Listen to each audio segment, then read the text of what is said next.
10,000 টাকা দিয়ে বাংলাদেশি দুষ্কৃতীদের আধার কার্ড বানানোর অভিযোগ উঠল হেমতাবাদের চৈনগর গ্রাম পঞ্চায়েতের মাটিয়াডুবি গ্রামের একটি ভুয়ো কমন সার্ভিস সেন্টারে। এই ঘটনায় এক বাংলাদেশি সহ দুজনকে গ্রেফতার করল হেমতাবাদ থানার পুলিশ। পুলিশ সূত্রে জানা গিয়েছে, ধৃতদের নাম মোহাম্মদ দুলাল, বয়স 35, বাড়ি সংশ্লিষ্ট এলাকার।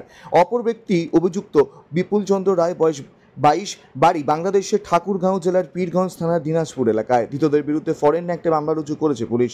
এদিন অর্থাৎ রবিবার ধৃতদের রায়গঞ্জ মুখ্য বিচার বিভাগীয় ম্যাজিস্ট্রেট আদালতে তোলা হলে বিচারক অভিযুক্ত ভারতীয় দালাল মোহাম্মদ দুলালকে 3 দিনের পুলিশি হেফাজতের নির্দেশ দেন। বাংলাদেশি নাগরিককে 14 দিনের জেল হেফাজতের নির্দেশ দেন। রায়গঞ্জ মুখ্য বিচার বিভাগীয় ম্যাজিস্ট্রেট আদালতে সরকারি আইনজীবী দীপ্তেশ ঘোষ বলেন, এই ঘটনায় একজন বাংলাদেশিকে গ্রেফতার করেছে বিএসএফ। তাকে জেরা করে ভারতীয় দালালকে গ্রেফতার করে হেমতাবাদ থানার পুলিশ। তদন্তের স্বার্থে বিচারক দিনের দিন পুলিশি হেফাজতের নির্দেশ দেন। পুলিশ সূত্রে জানা গিয়েছে, 5 মাস আগে জাল আধার কার্ড বানিয়ে দেয় অভিযুক্ত মোহাম্মদ দুলাল।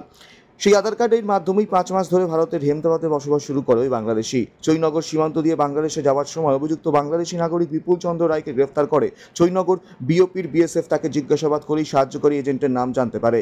দীর্ঘক্ষণ ম্যারাথন জিজ্ঞাসাবাদের পর হেমতাবাদ থানার পুলিশের হাতে তুলে দেওয়া হয় তাদেরকে। এরপর পুলিশ ভারতীয় দালালকে গ্রেফতার করে গতকাল রাতভর জিজ্ঞাসাবাদ করে একাধিক চাঞ্চল্যকর তথ্য পায়। পুলিশ সূত্রে জানা গিয়েছে, ধৃত ওই ভারতীয় দালাল সিএসপির মাধ্যমে 10,000 টাকা রফা করে প্রায় 100 জন বাংলাদেশি নাগরিককে আধার কার্ড তৈরি করে দিয়েছেন, যারা ভারতের বিভিন্ন রাজ্যে পরিযায়ী শ্রমিকের কাজে কর্মরত। অভিযুক্ত দুলাল মোহাম্মদ বিরুদ্ধে এর আগেও প্রাণক পাচার, গরু পাচার, মাদক পাচারের অভিযোগ রয়েছে। তবে হেমতাবাদের বাংলাদেশ সীমান্তবর্তী এলাকায় ঘন ঘন বাংলাদেশি গ্রেফতারের ঘটনা ঘটেই চলেছে, যা নিয়ে উদ্বেগ তৈরি হয়েছে বিভিন্ন মহলে। হেমতাবাদ থানার আইসি সুজিত লামা বলেন, অভিযুক্ত মোহাম্মদ দুলালকে এদিন অর্থাৎ রবিবার বিকেলে পুলিশি হেফাজতে নিয়ে তারা জেরা করছে। রায়গঞ্জ থেকে বিথিকা পালের রিপোর্ট, কুলিক নিউজ।